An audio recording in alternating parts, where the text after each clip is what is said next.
Everyone, this is Elon here from the Egard Podcast. There's someone I'm very excited to have, Josh Connolly. He's a resilience coach. If you haven't been on this guy's Instagram or watched his videos, you got to go on and follow him right away. I'll put your social information down below. But a lot of brilliant stuff we'll cover today. And I'm just very glad to have you on today. So thank you.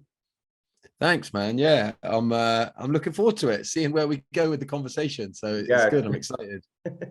I do them free flowing. I like to see where they organically end up. So a little bit different than a lot of traditional conversations, but I tend to get more out of people that way.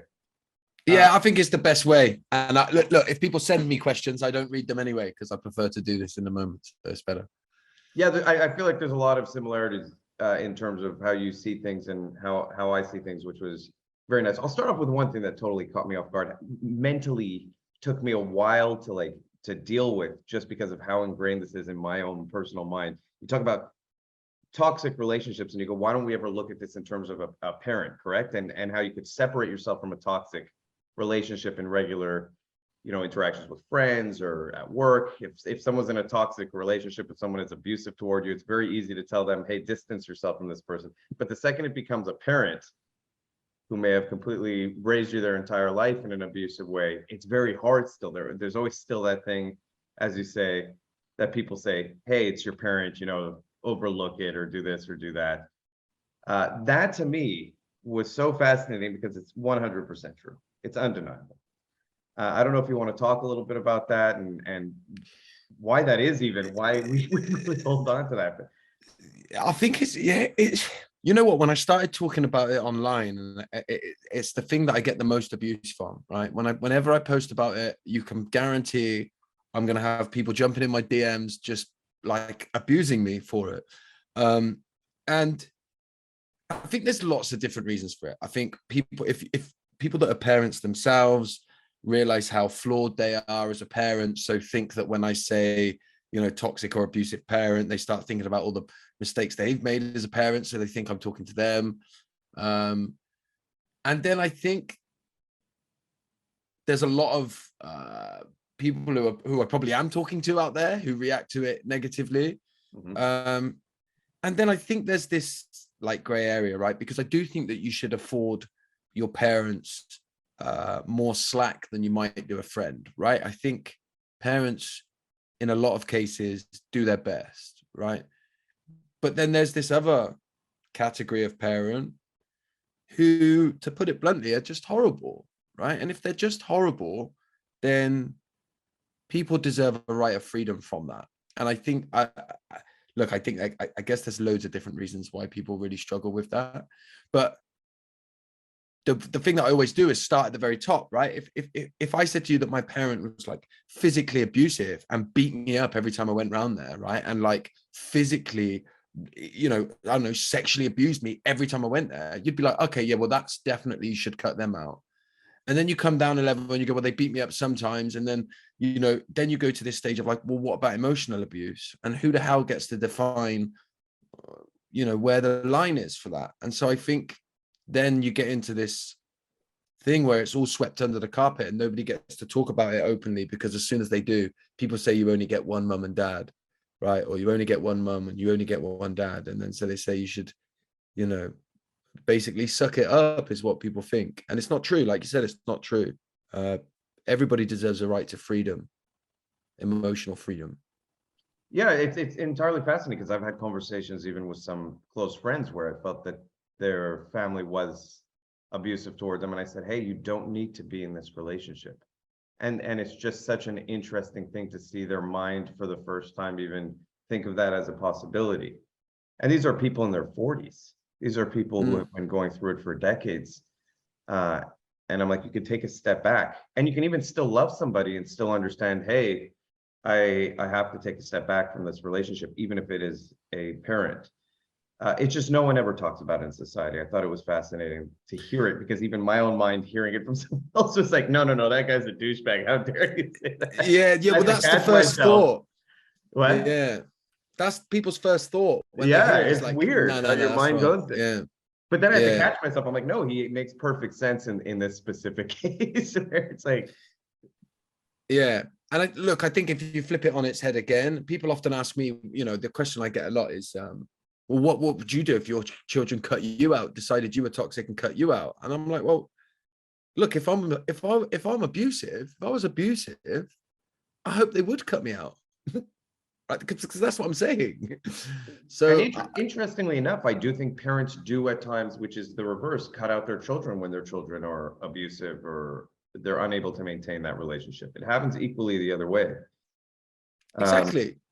Yeah. There's an interesting quote, the blood of the, people say blood is thicker than water.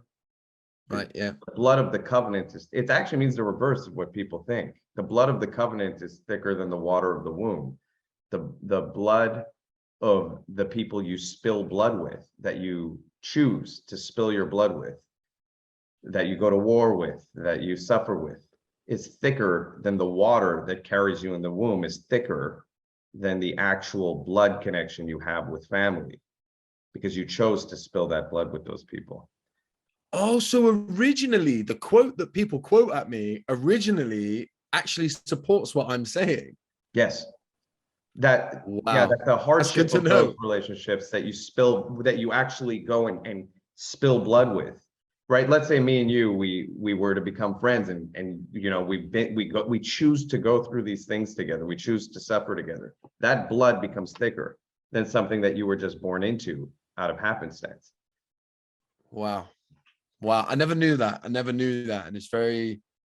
it's very powerful, actually, when you hear it in that context. It's very powerful. It's a great metaphor, right, for how it should be. And one of the things I say to people is, like, you can seek out mothering and fathering figures in this world, right? And you can have people who kind of play that role within your life, and you can have more than one of them, by the way. That's community when you build your community.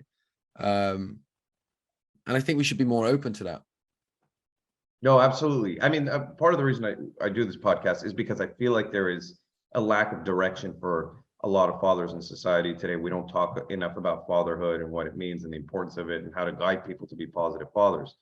That doesn't mean I completely dismiss negative fathers and that I think everyone should stay in an abusive situation. So again, kudos to you for being one of the few people willing to speak on it. There's something else I wanted to talk to you about, which we briefly touched on before I turned on the recording, which was kind of the decay in society today. And you talk a lot about addiction. Something else you talk about, which I'll let you expand on a little bit, is how you mentioned your experiences with alcohol. I'd love for you to talk a little bit about it if you're comfortable, and then we could go into kind of what we see happening in society today. Yeah, well, I had what I would call a really difficult relationship with alcohol for a long period of my life. Well, I say difficult, I mean, in the beginning, it wasn't. It was the answer to everything. When I found alcohol when I was like 12, 13 years old, it changed my life for the better, right?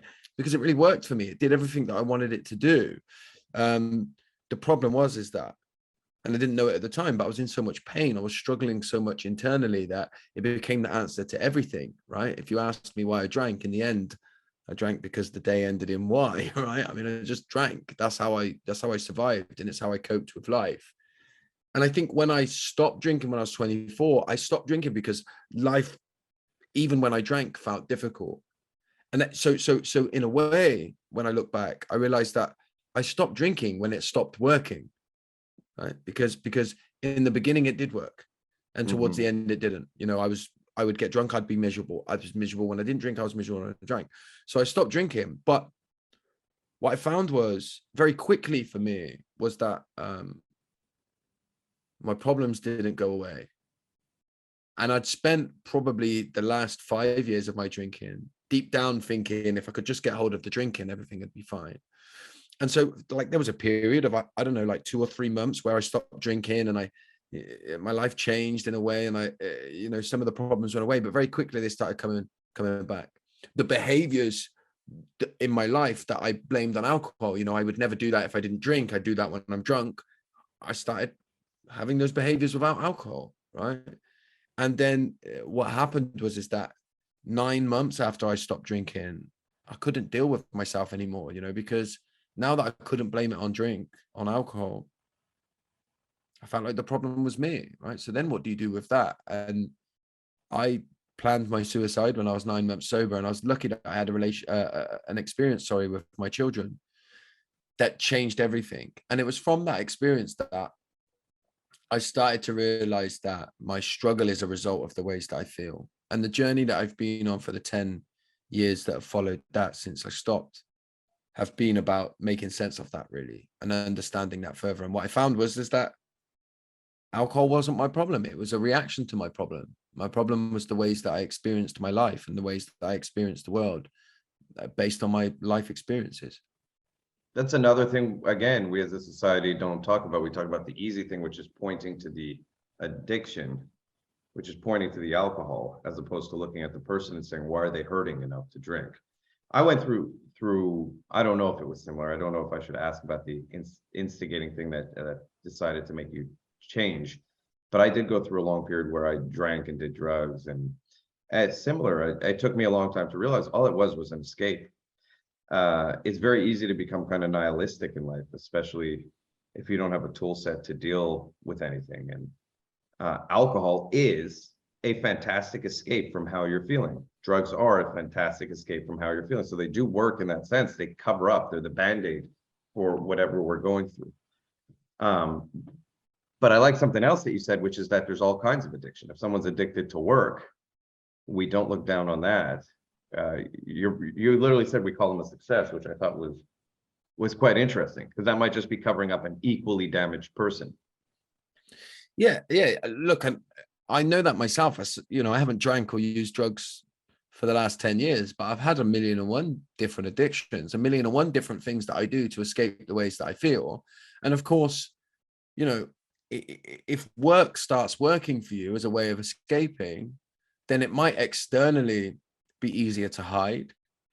It might, as a symptom, be less damaging than alcohol, in terms of alcohol will eventually kill me itself, right? Work could do that as well, by the way, the stress and through heart attack and stuff like that. But it might take longer. It might be less dangerous in that sense. But if I'm doing it to run away from the ways that I feel, and to not deal with and try and make sense of how I feel, if I'm doing it in that form of escape, then ultimately it's just as damaging internally, right? Because I think when we leave our pain and we don't deal with it, when we don't get to the source of it and try and remove whatever it is, the infection, metaphoric infection, grows, right? It gets bigger and it gets stronger. And so if I don't start looking at the root cause of the infection, and I use work as a way to not look at it, I'll just keep going, it'll be fine. Then it doesn't matter if I'm using work, alcohol, food, relationships, whatever it is, any behavior. I think some of the addictions, if I look at my own ones, helping people is a really good one, right? Because nobody calls you out on that, right? Because you just look like some amazing person who's dedicating their life to helping people. But if I'm doing it to run away from how I feel, then in many ways, it's not to say that that's exactly the same as alcohol addiction, but it's not too dissimilar. That's, again, very fascinating. Yeah, I never thought about that. Yeah, even doing something positive for the world can be driven by a negative kind of root cause. Yeah. I mean, life itself is kind of designed around that. I have a friend, he's religious, but he said something fascinating to me. He said that humans are designed to worship. He goes, it's just how we're built. And you're either going to worship in something bigger than yourself, or you're going to worship in something smaller than yourself. Essentially, you're going to worship alcohol, you're going to worship sex, you're going to worship your work, or you're going to worship something bigger than yourself. Do you agree with that? Do you think that there is some element of us that's, maybe it's just the way life is? You know what I mean? We don't have answers. Life is hard. It's tragic in nature.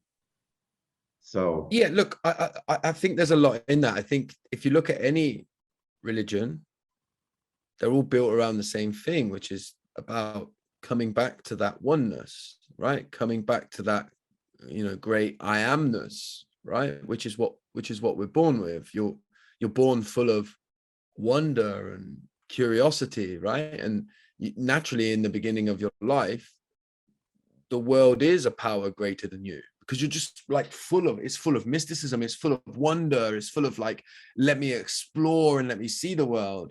And I think if if you have a difficult start in life, then that wonder and that curiosity is taken away from you and replaced with fear and worry and concern, right? And I think in some ways, the kind of spiritual journey is about coming back home to yourself. It's about refinding yourself. And then I think once you come home to yourself, you realize there is still so much wonder. There's still so many unanswered questions, right? And for me, if I look at the term God, which is what a lot of religions use, for me, that is the sense of oneness, the realization that I'm not disconnected from this world, and that I certainly am not the one who has all the answers, because that's what I've discovered, right? I've spent 10 years looking for the answer.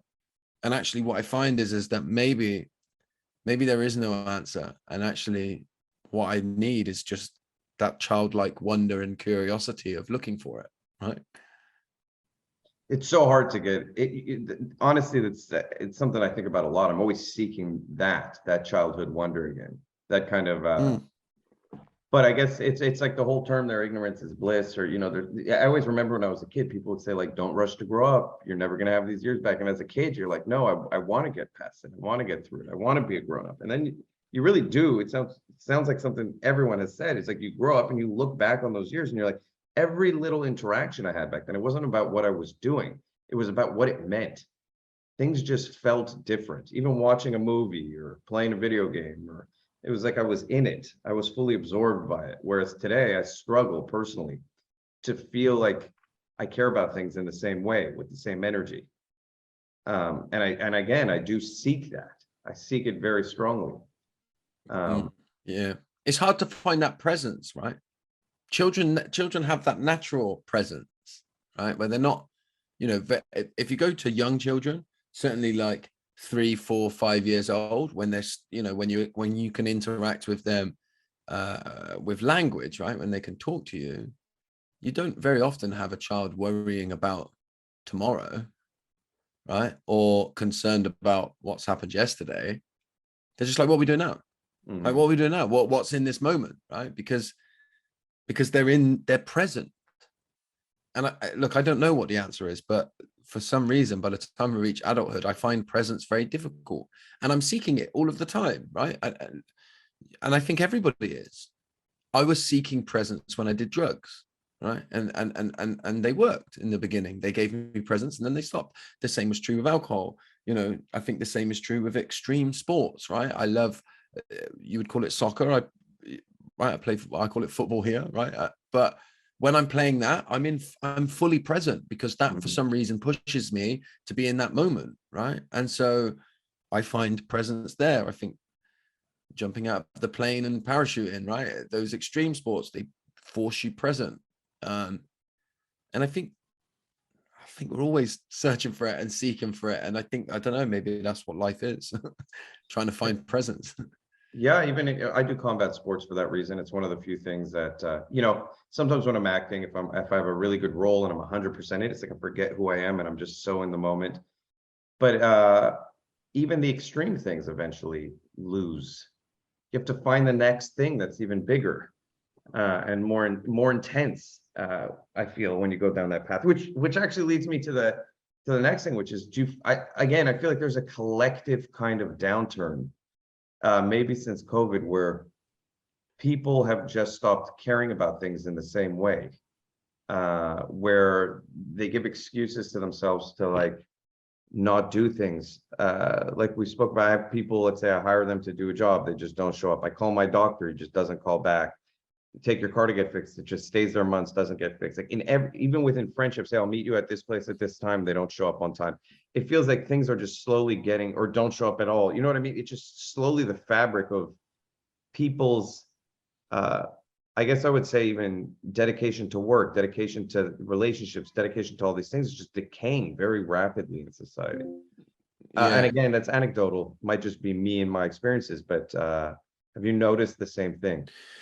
Yeah, there's a great book, actually, while we're talking, there's a great book by I don't know if you've heard of Johann Hari. Johann Hari's latest book is called Stolen Focus. And a lot of that talks about how actually our attention is being grabbed away from us all of the time, right?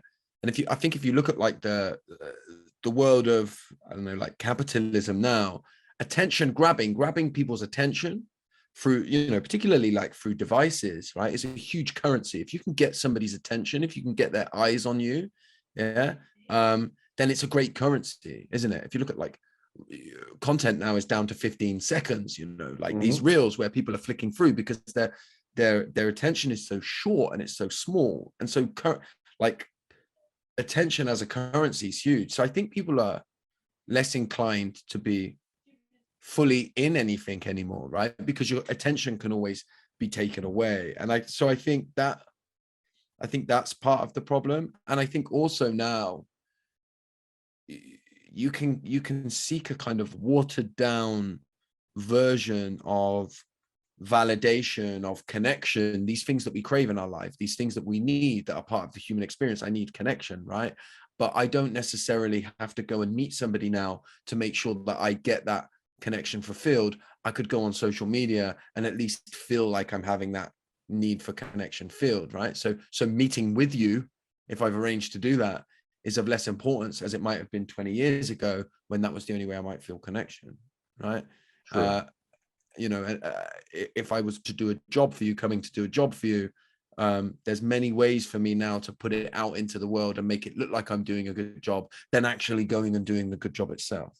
So I mean, I don't know if those things answer the conundrum necessarily, but I think they feel like they point towards why we might be experiencing the world a bit more like that.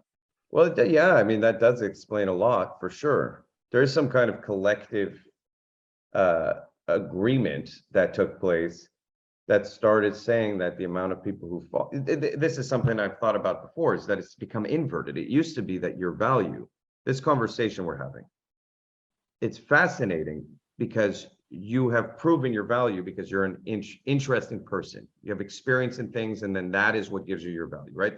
But this is a unique situation. Nowadays, the thing that comes first is your following. Your following used to be a byproduct of whatever value you created. You were a brilliant doctor, you were a famous actor, you'd been making films, or whatever the thing was. You were a scientist who people looked up to, so people would come talk to you.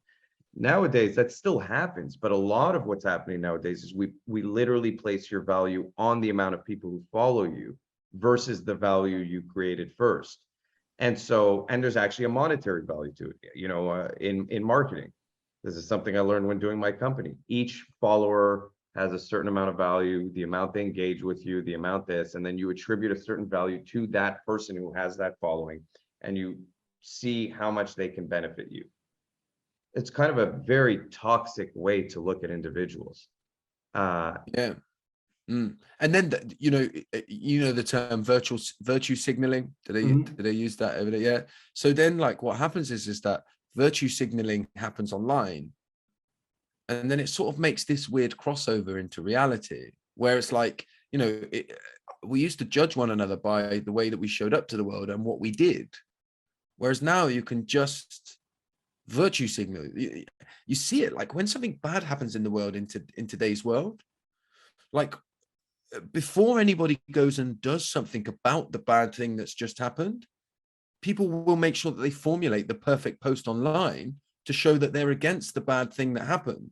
Yeah. Right. And then so you have this thing where, and then that virtue signaling sort of crosses over and we sort of semi play out what we might have virtue signaled online about, but never actually fully play it out. And then, like you say, it's almost like everybody can have a personal brand now, right? And then the personal brand becomes more important than who you actually are.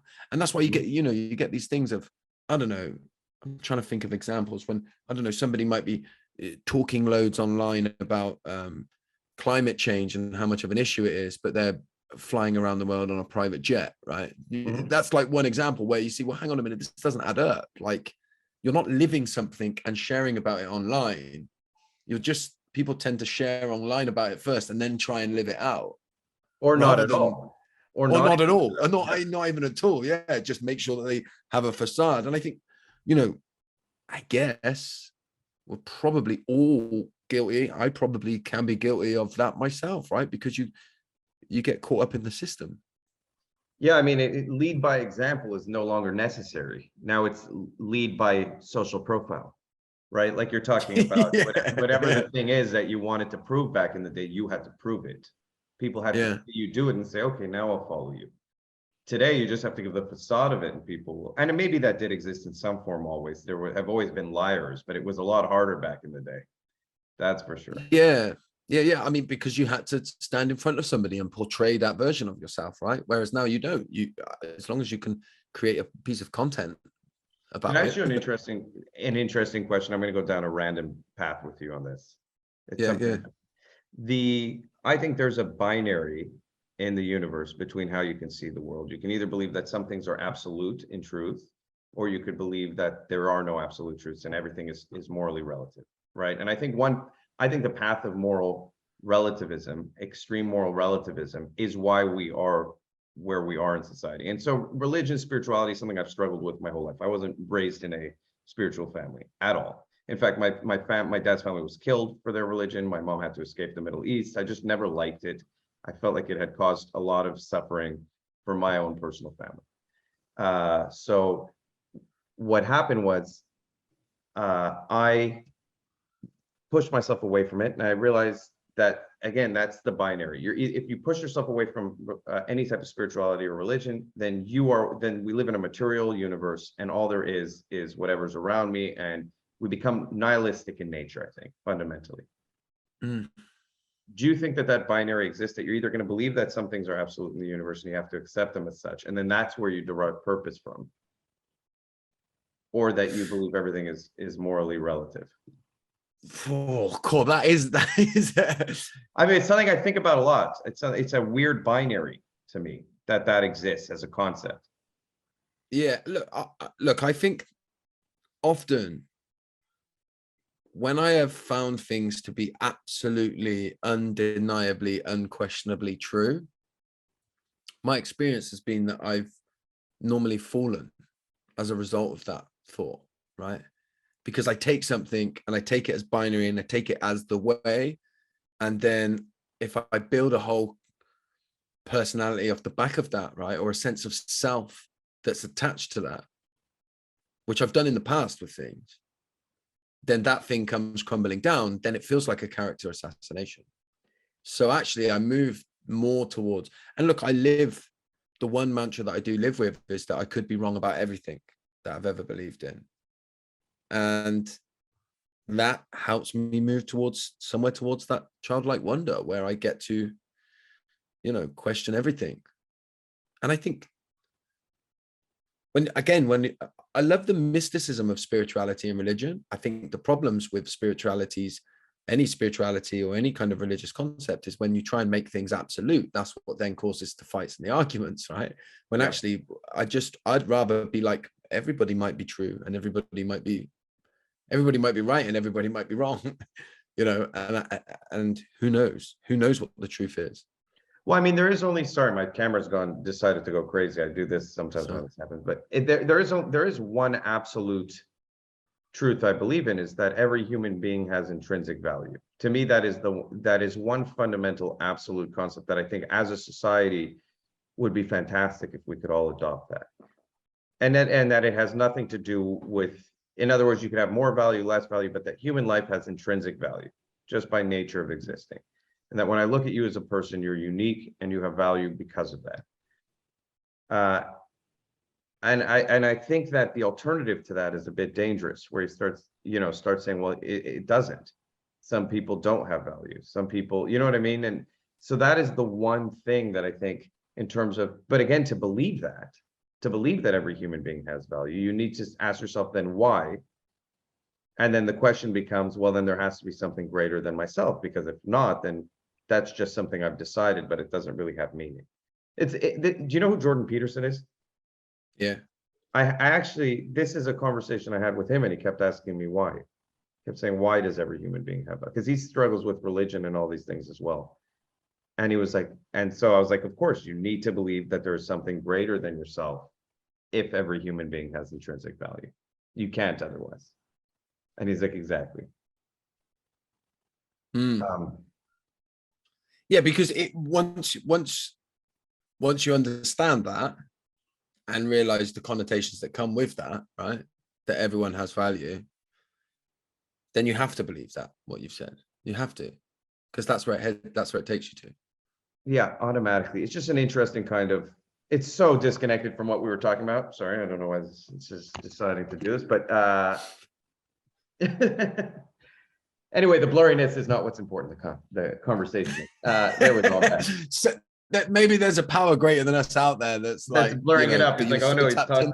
So tapped in, yeah. He's like, he's getting too close to the absolute truth here. Let's blur him out. Yeah. So Josh, what's the answer in your, you talk about, do you have a lot of tools that you've developed over the years, breath work and different things that help you kind of sit in your body better? Would you like to talk a little bit about that? If we run out of time, I'll just reconnect us right away, by the way. Yeah. Okay, cool. Yeah, look, what I've found is that for a lot of my life, I rationalize the things that happen to me, and I use the rational part of my brain to escape the emotion, right? So I talk about things as a way of not having to feel them. And so for me, like doing body work, coming back into my body, breath work for me is at the root of that.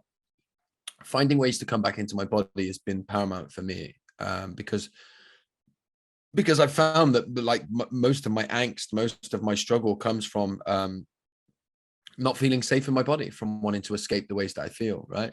And so if I can find ways to feel safe in my body, then I'm less likely to seek escape.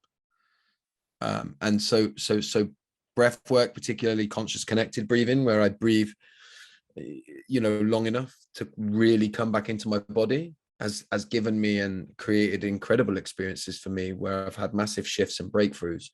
And so any kind of body work in that way, I think is really powerful.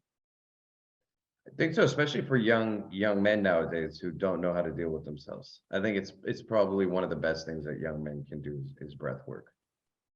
Look, that's been my experience. I hold a men's group once a month here in the UK, in London, and the men come mainly for the breath work. We do some speaking and listening at the beginning of it, but everyone's there for the big breath work at the end, where they get to come back into their body. We finish with a big scream. It's like a big emotional release, and actually you don't even necessarily need to make sense of what's just happened, but I think we tend to hold, and I'm generalizing, but of course, but I think men hold stuff in a lot more because we don't know how to let it out in an acceptable, socially acceptable way. And so when you breathe and you finish with a big scream, it kind of just lets it all out, and there's like a freedom that comes with that, and a clearance, an emotional clearance. One thing I'd like to talk about briefly, just because this is one of the main reasons we do this again, is the state of men in society, especially young men, outlets for young men. We were just talking about breath work and other things. Do you feel that there's a societal issue perhaps with how we perceive young men nowadays and how we talk about masculinity and all those things, or there's some kind of decay I see there happening too? Yeah, look, I think there's been over the recent times, there's been needed conversations about where men might have been getting it wrong, for want of a better expression. But what I think is that in some ways that conversation grew and became so loud. I think a lot of men then sort of struggled to know how to show up at all, right? And then you had the whole kind of toxic masculinity, which again was a concept that made sense perhaps at the beginning, but then became a concept where it just seemed like being a man was being called toxic, right? So then I think that left men with a lot of kind of difficulties of how and why to be. So there's that aspect of it. And then there's the opposite end of the spectrum, which is like, I've always struggled as a man growing up because I'm quite sensitive, so I get emotional quite quickly, right? So I probably need to cry a bit more than the average person. And so I was hiding that a lot, right? And that meant that my emotion was getting trapped in my body a lot, because when I don't release my emotions, they don't go away, they go down into my body. And then so I think what happens is you get a lot of sort of rageful men, a lot of people like I was, which is like full of all this emotion, but not knowing how to release it, right? And so then it comes out in rage. And I think that's true for a lot of men as well. Fascinating. I went through a very angry phase also when I was younger. I never looked at it at the way you just described it, which is that I was just more emotional and I didn't have an outlet. But so many young men are angry. And again, maybe we lack purpose. There's something. I feel like, you know, it's interesting if you try, and I always have to preface whenever I talk about stuff that men go through that, and it's so fascinating that I have to preface this, that I'm not trying to put down women. I'm not trying to ignore what women go through. I'm not trying to do, I have to give a whole list of, before I even talk about, but men do go through this thing that is very different than what women go through. I have to really preface it because there's always people waiting to yell at me the second I bring up any men's issue. It's astonishing. Hate mail, whatever that thing is, just to say, well, hey, a lot of men are killing themselves disproportionately to what women are doing. A lot of men are, you know, we talked about work before. A lot of men are literally killing themselves at work to provide for their families, and they're not getting a thank you. And we don't talk about it in society. No. And it's just always been a fascinating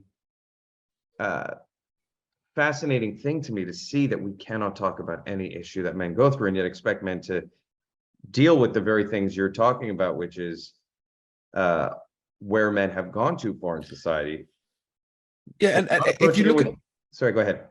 But if you look at the perception of men, right? I always use, like, Will Smith's a perfect example, right? Because what happened, if you look at what happened, like, everybody says men should cry, men should be more open with their emotions, but Will Smith cried, right? I don't even know what it was on, but I've seen the meme because he cried on TV, right? I think he was talking to his wife about some emotional stuff, right? Or whatever. And he cried and he became a meme, right? It was like Will Smith's crying and everybody just took, like, you know, just, he got nothing but abuse for it, taking the mickey out of him for it, right? So then not so long after, or within a few years, he's probably taken that on board. And then somebody talks down about his wife, so he gets up on stage and hits him, and then everyone's like, "Well, you can't do that, right? You can't, like, that's terrible. How? So what can he do when he expresses his emotion authentically by crying? Everybody ridicules and abuses him.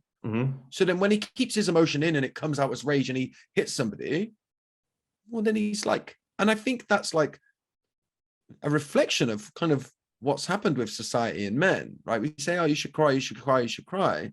But then if you do cry, you're still going to, like, we still live in a world where, like, I've got sons, right? My son, I've got two sons. One is 11, one is 10, right? My 11-year-old is about to go into senior school, right? Secondary school, high school, right? You call it high school. He's about to go into high school. And it ain't safe for him to cry there. I wish it was, but it won't be. So he's going to, like, he has two choices. He either, like, cries and I have to, you know, help him through that and say it's okay to cry, and, you know, or I start to think, well, it probably, like, if you're going to get bullied at school if you cry. So this is where we're at. This is the problem. It's very easy for me to go, you know, I work in the space that I do, I talk about the things that I do, so I'm going to tell him it's okay to cry and not to listen to the bullies. But is that really true? Because we haven't created a society yet where it is okay for boys to cry. We haven't. I wish we had, but we haven't. Not remotely. We're not anywhere near it. So like, when I go into schools, right? I do stuff in schools, right? I go, if I ask in a big, if I'm speaking to a big group, I sometimes speak to groups of like 200 people, 300 people, or young people, 13 years old. If I say, has anyone ever experienced anxiety or overwhelm? It's mostly girls' hands that go up, and I say, what does that feel like? And they'll say fizziness in the chest, and I don't know, you know, body shaking and all that kind of stuff. They'll talk about that. Then when I say, has anybody experienced fits of rage in here? Well, then mostly boys' hands will go up. And then when I say to the boys, before you got angry, before you got to the point of rage, what did it feel like? Well, they'll explain exactly the same thing as the girls just explained. Right? Anxiety and overwhelm. And so I realize in my life today, when I'm snappy with my children, right? If I'm out with the kids and we're out somewhere, when I'm more shouty, when I shout at them more and I get more angry and I think they're really annoying me. We're going to go home in a minute. If I go a little bit deeper and scratch the surface, what I find is I'm normally overwhelmed in those moments. Big time. I feel like I want to like release some emotion, right? And if I'm really honest, if I went back to my childlike state, I'd just want to cry and say, I don't want to be here. I want to go home. But society has taught me and conditioned me, you don't do that. So what do? I go to what I've always done, which kept me safe in the systems that I existed in when I was a child, which is anger. Yeah. It might have got me thrown out of the lesson. It might have made me less approachable, right? But at least I didn't get bullied. And so, and I was known as a strong and a tough guy and all. So I did all of those things and I got what I wanted from doing those things. And so I'm conditioned to do them. And so I have to learn as an adult, you know, that it's all right for me to be overwhelmed, and let me try and share that with my wife. And when I'm in those moments and we're out and I'm overwhelmed, let me try and be more true to myself in those moments, you know. And that's hard. It's not easy because I'm conditioned the other way. I mean, it is why more men kill themselves, because when we get depressed, when we do become suicidal, we don't talk about it. Women do. Yeah. Women talk about it. They form communities. They're very good with empathy. They listen to each other. When men try and talk about it, I think we've come a long way, at least in this department. But I've lost friends to suicide. Same. And and it sucks. And it's like, why didn't you just talk to me about it beforehand? Because that would have been all it took, I think, would be one conversation. And I always wonder, you know, even having had those thoughts myself, it's always in that moment. It's really, this is a belief for me that suicide, you look at these kind of extreme negative states, they exist very temporarily. They may come in waves, they may come repeatedly, but as long as you can survive the moment, you can survive, because all bad things pass, all good things pass.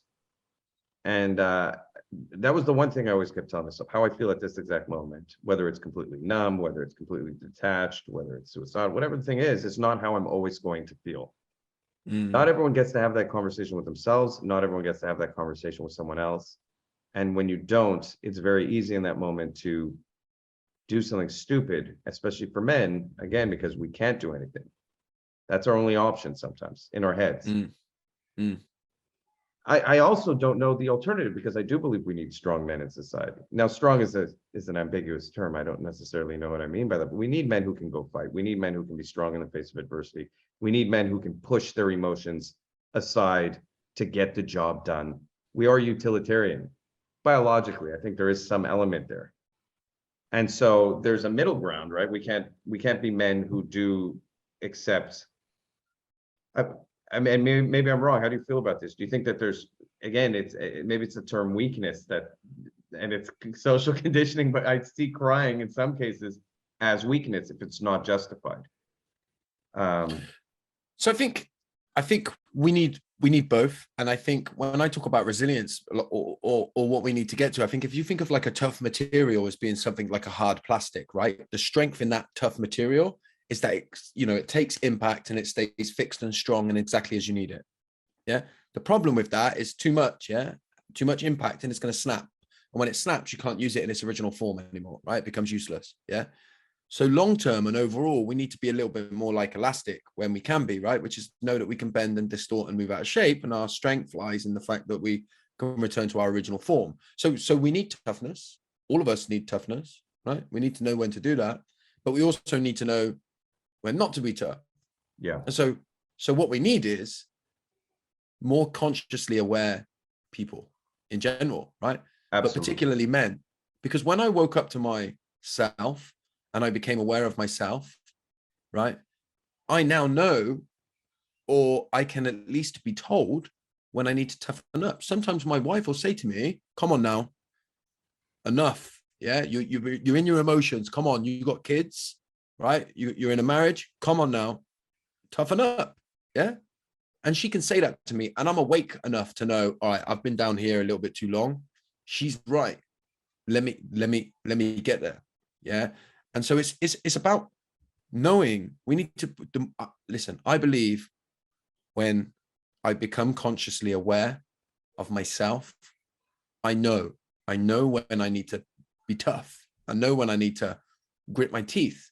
And I know when, hang on a minute, I need to be softer, right? And I think we all are a variation of the two. I'm probably more soft and have to, life has forced me to toughen up. My stepdad, my stepfather, for example, definitely more tough, more gritty, strong, and has to work, if he wanted to, would have to work a little bit hard at bringing the softness. Yeah. So, but if he was aware, he probably may never need to be, right? But if we were aware, we would realize that we all bring a certain amount of both. And it's just making sure that we bring both, I guess. And we might also be happier as a people. Exactly. Because I do think, and it's sad, I do think the average state of people in the world is not happiness. I think we tend to lean more toward anger, or we tend to lean more towards sadness. If you actually look at people at their core, especially as they get older, or not get older, but when they're not children anymore. The baseline. Yeah, exactly. Yeah, sorry, go on. No, that was it. That was my entire point. But again, I think if you look at the systems that we exist in, the capitalist systems in which we exist in, right? They are built around you believing that you're not enough, because that's what makes you go out and get more, right? So like the very notion of capitalism is to tell you that you're not good enough unless you go out and become good enough, right? When actually, maybe it's more about understanding that our value exists just because we exist, right? Which brings it back to what you said. Yes, the intrinsic value of the human being. Yeah, it brings it back to the intrinsic value of the human being, and our systems that we exist in at the moment are not really built on that. They're built on the opposite. I don't know if there's any government structure that really has ever done that properly in any way, shape, or form.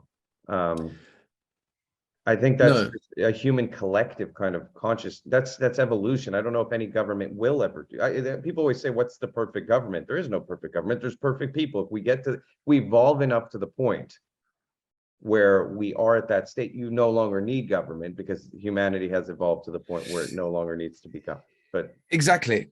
And to some degree, we need capitalism, right? Because we need a certain sense of there is more, we need more, right? That's how we evolve and grow as a species, right? I do believe that there is something to be said for the addiction to power at the top now is at the highest levels of what we might have seen it for a long period of time. Most capitalists, I think, would agree with you. I mean, I own a company. I'm a capitalist. Same as me, right? So do I, right? And I benefit from that system. So it's not to say that that system is wrong, but it's to say that maybe to some degree, the elitism is very scary, very, very scary. Some of the stuff and the hypocrisy and the control and power corrupts inherently. That's why I believe in the power of the individual. Like, as long as you can live your life the way you want to live your life, I believe that will be the most true and free expression of humanity. In other words, so long as you're not hurting other people. It's when I step in and I want control over you or dominion over you, that it becomes very dangerous. Yeah. This has been fascinating, Josh. I hope to have you back on. If you ever want to share anything, by the way, just hit me up. We have a big mailing list. We'll get your stuff out because I think it's valuable.